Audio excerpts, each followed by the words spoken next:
Mau menyaksikan kajian Buya Yahya tanpa biaya internet? Segera pasang parabola Al-Bahjah TV di rumah Anda. Bebas biaya bulanan dan tanpa koneksi internet.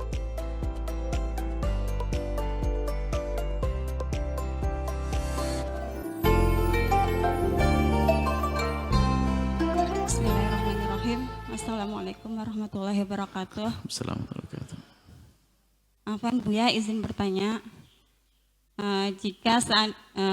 jika seandainya ada seseorang yang bisa istiqomah bangun malam, sholat tahajud, hajab, witir, istikharah, ataupun menghadiri majelis ilmu, namun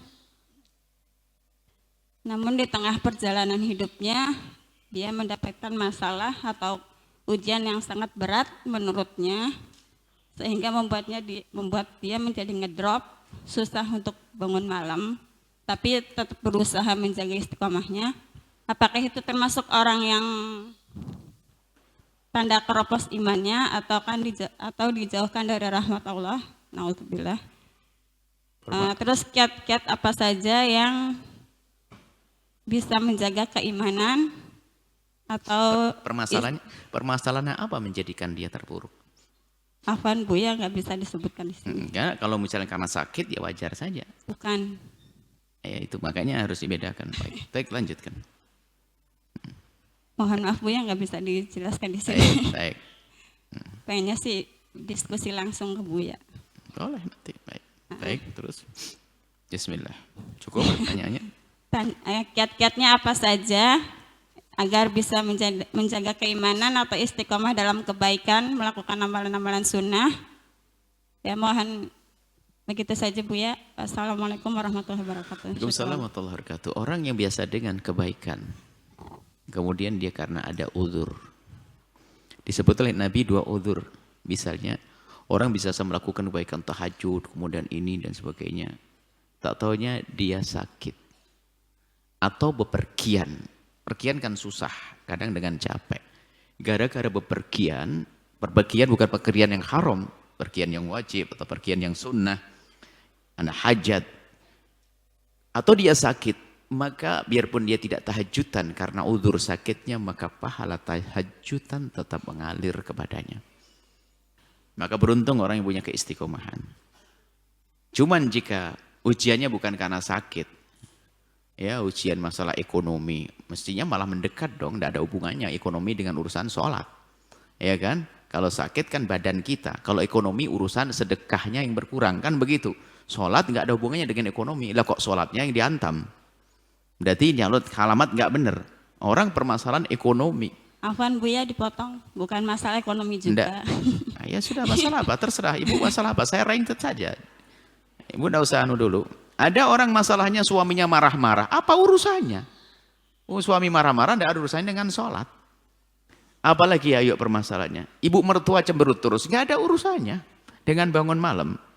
Apa urusannya? Calon kubunya nggak berhasil, nggak ada urusannya. Apalagi ibu tak rentet semuanya ini nanti. Jadi yang dimaafkan oleh Allah dan pahala mengalir yang ada hubungannya. Misalnya, Buya, saya biasa sedekah ke masjid 1 juta setiap bulan. Cuman sekarang saya jatuh miskin kena musibah, gimana pahala mengalir? Tetap. Oh gitu dong jawabannya. Nah makanya harus tahu dong sebabnya apa kok menjadi nggak tahajudan. Yang begitu ya. Nah gini, seperti ini.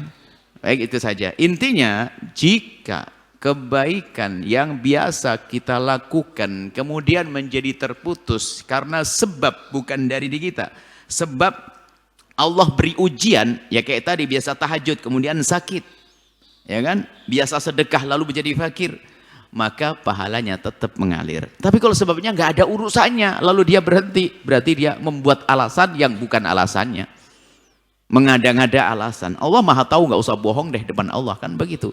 Kenapa nggak jadi tahajudan kamu nih? Ya karena suami saya marah-marah. Apa urusannya, Bu? Enggak juga kan? Bukan. Ya sudah, Ibu cari sendiri kalau gitu. Intinya begitu. Jadi semua bisa ngira-ngira. Apa yang menjadikan kita berkurang ibadah? Kurang ini. Nah, untuk menguatkan iman adalah seperti yang sudah dilakukan. Ada seiring antara kuatnya iman dan kuatnya ibadah. Bahkan sebagian mengatakan tanda imanmu kuat, ibadahmu meningkat. Tanda imanmu merosot, ibadahmu menurun. Lalu bagaimana kita menguatkan iman kita? Jawabannya kembali ke ibadah seperti semula agar kuat iman. Nah itu, dipaksain dong karena ingin menambahkan iman. Berusaha menjadi istiqomah. Membalikan keistiqomahan kita. Tentunya diantaranya lagi juga menghadiri majelis jangan putus. Karena dengan begini akan tambah iman. Dan imannya sifatnya maknawi, bukan sekedar kita faham dengan akal kita. Kalau orang biasa menghadiri majelis ilmu, biarpun dia buta dan tuli, ada faedah keimanan yang masuk di dalam hatinya. Jadi bukan sekedar Anda faham, bukan. Anda menghadiri majelis dengan niat benar karena Allah, biarpun saya masjid tidur, Anda mendapatkan kebaikan. Tapi jangan tidur juga. Ada. Jadi niat yang baik.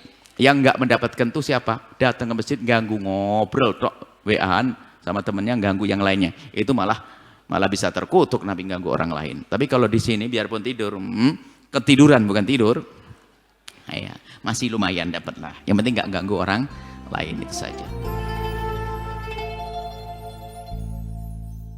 Sahabat Al-Bahjah TV, setelah menyaksikan video ini, jangan lupa bersolawat kepada baginda Nabi Muhammad. Shollu ala Nabi Muhammad. Allahumma sholli alaihi wa ala alihi wa sahbihi.